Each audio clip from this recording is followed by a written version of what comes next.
ఘోర ప్రగతి ఛానల్ ప్రేక్షకులకు స్వాగతం. మనం మహాత్మా జ్యోతిరావు పూలేకు సంబంధించిన విషయాలను గురించి తెలుసుకుంటున్నాం కదా. ఈరోజు ఎపిసోడ్లో మరికొన్ని విషయాలను తెలుసుకుందాం. వితంతు సమస్య. శాస్త్ర విజ్ఞానం రోజురోజుకు అభివృద్ధి చెందడం, కొత్త కొత్త వస్తువులు కనిపెట్టడం, రవాణా సౌకర్యాలు, ప్రయాణ సౌకర్యాలు పెంపొందడం, ఇవన్నీ ప్రపంచవ్యాప్తంగా ప్రజల జీవితాలలో ఎన్నో మార్పులకు కారణాలైనాయి. ఈ మార్పులు భారతీయులలోనూ వ్యాపించడం మొదలుపెట్టాయి. ఉమ్మడి కుటుంబ వ్యవస్థ శిథిలం కావడం, పాశ్చాత్య నాగరికత ప్రభావం, పెరుగుతున్న శాస్త్ర విజ్ఞానం, ఆధునికమైన యంత్ర పరికరాలు, సౌకర్యాలు, సదుపాయాలు ఇవన్నీ ఆనాటి వ్యవస్థను కల్లోలితం చేశాయి. విద్యావంతులైన యువకులు విద్యావంతులైన భార్యలను కోరుకోవటంతో స్త్రీల పరిస్థితిలో కూడా కొంత మార్పు వచ్చింది. బాలికలకు విద్య నేర్పించడం మొదలైంది. వివాహానికి ముందే బాలికలు విద్య నేర్వవలసి ఉండడంతో వివాహ వయస్సు కూడా కొంత పెరిగింది. ఈ విధంగా పాశ్చాత్య నాగరికత స్త్రీ విద్యకు, బాల్య వివాహాల అదుపుకు పరోక్షంగా దోహదం చేసింది. సతీసాగమనాన్ని ప్రభుత్వం నిషేధించడంతో వితంతువుల విషయం అప్పట్లో పెద్ద సమస్యగా తయారైంది. సహగమనం తప్పిన వితంతువుల స్థితి మరణసదృశ్యంగానే ఉండేది. అర్థం లేని ఆచారాలతో, అడుగడుగునా నిషేధాలతో వారిని బాధించేవారు. జుట్టు తీయించడం, కడుపు నిండా తిండి పెట్టకపోవటం, ఒంటి నిండా బట్ట కట్టుకోనివ్వకపోవటం ఇలాంటివి శాస్త్రం పేరిట చలామణి అయ్యేవి. బాల విధవల పరిస్థితి మరీ దుస్సహంగా, దయనీయంగా ఉండేది. చరిత్ర పుటలు ఒకసారి తిరగేసి చూస్తే ఈ దారుణమైన నిబంధనలు 1000 ఏళ్ల క్రితం లేవని, అనంతరకాలంలో ఏర్పడ్డవేనని తెలుస్తుంది. పూర్వం మునులు, సన్యాసినులు మాత్రం జుట్టు తీయించుకుని గుండు చేయించుకునేవారు. అలంకరణపై ఆసక్తి లేకుండా కేవలం ఆధ్యాత్మికమైన జీవనమే గడపాలనుకునేవారికి అది తగినదే. వితంతువులు అలాంటి జీవనం గడపాలనే సమాజం ఉద్దేశం. 1000 ఏళ్ల క్రితం వితంతువులు జుట్టు ఉంచుకునేవారని చెప్పటానికి ఆధారాలున్నాయి. వారు గుండు చేయించుకునేవారు కాదు, కానీ జుట్టును అందంగా అలంకరించుకునేవారు కూడా కాదు. అది అలంకరణ పట్ల వారికున్న అనాసక్తతను మాత్రమే తెలుపుతుంది.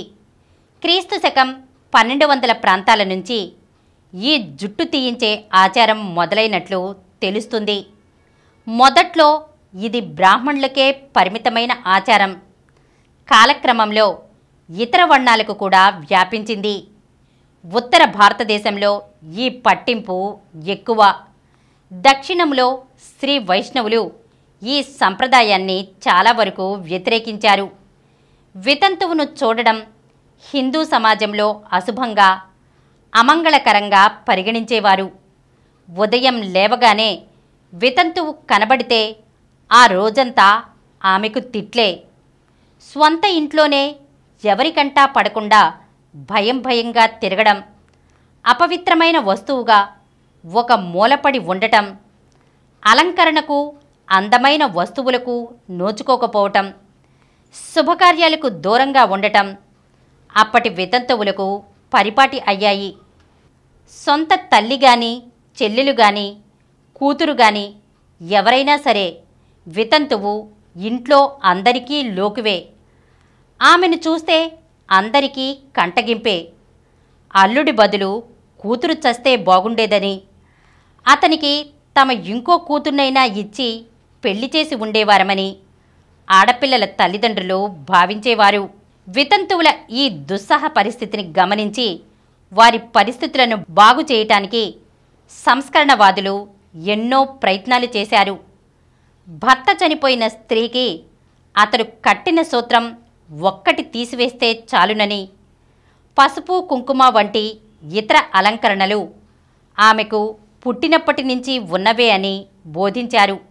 వితంతు వివాహం శాస్త్రసమ్మతమే అని రుజువు చేశారు. బాల వితంతువులకు వివాహాలు చేయకపోతే వారు కామాంధుల చేతిలో చిక్కి ఎలా పతనమవుతారో విడమరచి చెప్పారు. సనాతనవాదుల సవాళ్లను ఎదుర్కొన్నారు. ఎన్నో విధాలుగా వితంతు సమస్యను పరిష్కరించటానికి ప్రయత్నం చేశారు. వితంతు వివాహాల ఆవశ్యకతను గురించి ప్రచారం చేసే ఉద్యమం మహారాష్ట్రంలో 1840 నాటికే బయలుదేరింది. వితంతువులకు తిరిగి వివాహం చేయకపోవటం వలన కలిగే దుష్ఫలితాలు, అందువల్ల ఏర్పడుతున్న పరిణామాలు వివరిస్తూ ఎన్నో కరపత్రాలు, చిన్న చిన్న పుస్తకాలు వెలువడ్డాయి. వితంతువుల దుర్భర పరిస్థితిని గురించి కవులు, రచయితలు రాస్తూనే వచ్చారు. సంస్కర్తలు విన్నపాలు చేస్తూనే వచ్చారు. అయినా ఫలితం చెప్పుకోదగ్గంతగా లేదు. రెవరెండ్ బాబా పద్మాంజీ హిందూ వితంతువుల దుస్థితిని వర్ణిస్తూ యమునా పర్యటన్ అనే నవల రాశారు. ఈ కోవలో ఇది మొదటి మరాఠీ నవల. అనంత్ హరిగ్రాడే వితంతువుల వివాహాలను ప్రోత్సహించిన సంఘ సంస్కర్త. ఈయన అంటరానితనం పోవాలని కూడా ప్రబోధించారు. తన ఆశయ ప్రచారానికి నిర్భీత్ అనే వారపత్రిక నడిపారు. జుట్టు తీయించుకొని వితంతువుల పట్ల బ్రాహ్మణులు క్రూరంగా వ్యవహరించేవారని, అలాంటి స్త్రీలు మరణిస్తే శవానికి జుట్టు గొరిగించి గాని అంత్యక్రియలు, దహనకాండ జరిపేవారు కారని ఆ పత్రిక రాసింది. పూణేలో శ్రీ విష్ణురామ బాత్ వితంతు వివాహోద్యమ ప్రారంభకుడు. 1842లో బెల్గాంలో 2 వితంతు వివాహాలు జరిగినట్లు తెలుస్తున్నది. మనుధర్మ శాస్త్రాన్ని, యజ్ఞవల్క్య స్మృతిని ప్రక్కకు నెట్టి వితంతు వివాహాలు జరపాలని లోకహితవాది ఉద్బోధించారు. ఈ విషయాన్ని చర్చించడానికి అప్పటి హిందూ సమాజంలోని ఉద్దండ పండితులు 500 మంది 1853 అక్టోబర్ ఆఖరి వారంలో బొంబాయిలో ఒక సమావేశం జరిపారు. సంస్కరణవాదులకు, సనాతన శాస్త్రులకు వాగ్యుద్ధంతో ఆ సభ అర్ధాంతరంగా ముగిసింది. 1856 జూలై 25న భారత ప్రభుత్వం వితంతు పునర్వివాహ చట్టాన్ని ఆమోదించింది. 1856 నాటి 15వ చట్టం ప్రకారం వితంతువు ఆమెకు ఇష్టమైతే తిరిగి వివాహం చేసుకోవచ్చు. ఆమె సంతానానికి అందరి వలనే రాజ్యాంగంలోని అన్ని హక్కులు, రక్షణలు ఉంటాయి. చట్టం ఎన్ని రక్షణలు ఇచ్చినా ప్రజలు దానిని ఆమోదించి పాటించినప్పుడే ఫలితం కనిపిస్తుంది. వితంతు వివాహ చట్టం అమలులో ఉన్న వితంతు వివాహాలు జరిగినవి తక్కువ. వితంతు యువతులు భోగలాలస్ల కామానికి బలి అవుతూనే వచ్చారు. సమాజం విధించే శిక్షలు అనుభవిస్తూనే ఉన్నారు. ఒక వితంతువు గర్భవతి అయిన సందర్భంలో శంకరాచార్యులు వారు ఇచ్చిన తీర్పు ఒకటి గమనిస్తే వితంతువుల పట్ల అప్పటి సమాజం ఎంత దారుణంగా, అమానుషంగా ఉండేదో తెలుస్తుంది. శంకరాచార్యులు వారు ముందుగా ఆ వితంతువు తండ్రి నుంచి కొంత ధనం దక్షిణగా స్వీకరించారు. ఆ పైన ప్రాయశ్చిత్తకాండ, గోమూత్రంతో, పంచగవ్యాలతో యథావిధిగా జరిగింది. ఆ తండ్రి కళంక విముక్తుడయ్యాడు.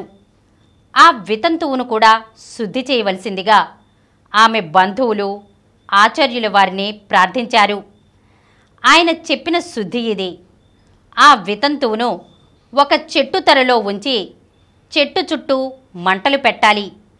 ఆ పైన కూడా ఆమె కనుక ప్రాణాలతో ఉంటే తల నున్నగా గొరిగించి ఇంట్లోకి తీసుకోవచ్చు. అదైనా 1000 మంది బ్రాహ్మణులకు భోజనం పెట్టిన తర్వాత 60 ఏళ్ల వయసులో కూడా పెళ్లికి సిద్ధమయ్యే అన్నలు, తండ్రులు తమ చిన్నారి చెల్లెళ్ల పట్ల, కూతుళ్ల పట్ల వ్యవహరించిన తీరు ఇది. కరుణామయులైన ఆచార్యులు, స్వాములు శాసించే తీరు ఇది. శాస్త్రాలు తమంత తాము నోరు విప్పి చెప్పలేని అర్థాలు, వ్యాఖ్యానాలు ఇవేనా? వితంతు పునర్వివాహ చట్టం అయిన 4 నెలల వరకు వితంతు పునర్వివాహాలకు ఎవరూ ముందుకు రాలేదు. ఆ తర్వాత 1856 అక్టోబర్ 7న ఈశ్వరచంద్ర విద్యాసాగర్ ఆధ్వర్యంలో ఒక వివాహం జరిగింది.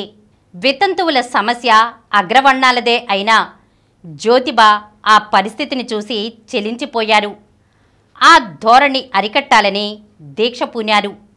అప్పటికి అక్కడ 1860లో ఒకటి, 1864లో మరొకటి వితంతు వివాహాలు జరిగాయి. 1864లో జరిగిన వివాహం వెనుక జ్యోతిబా ప్రోత్సాహం ఉన్నట్లు తెలుస్తున్నది. విష్ణుశాస్త్రి పండిట్ 1864లో ఉద్యోగం మానేసి పూర్తిగా సంఘ సంస్కరణకే అంకితమయ్యారు. ఈయన ముఖ్యంగా వితంతు పునర్వివాహాలను ప్రోత్సహించారు. ఈయనను మహారాష్ట్రలో ఈశ్వరచంద్ర విద్యాసాగర్ లాంటి వారనవచ్చు. ప్రాపంచిక సుఖాలకు ప్రలోభాలకు లొంగిపోయి గర్భవతులై ఆత్మహత్యకు, భ్రూణహత్యకు లేదా శిశుహత్యకు సిద్ధపడే దీనురండ్రను చూసి వారికి ఏ విధంగానైనా సహాయపడాలనుకున్నారు. ఆయన కూడా మంచి కార్యకర్త, భావుకుడు. అలాంటి వారే ఏ పనైనా చిత్తశుద్ధితో చేయగలుగుతారు. ఈరోజు మనం మహాత్మా జ్యోతిరావు పూలేకు సంబంధించిన కొన్ని విషయాలను గురించి తెలుసుకున్నాం కదా. వచ్చే ఎపిసోడ్లో మరికొన్ని విషయాలతో కలుద్దాం.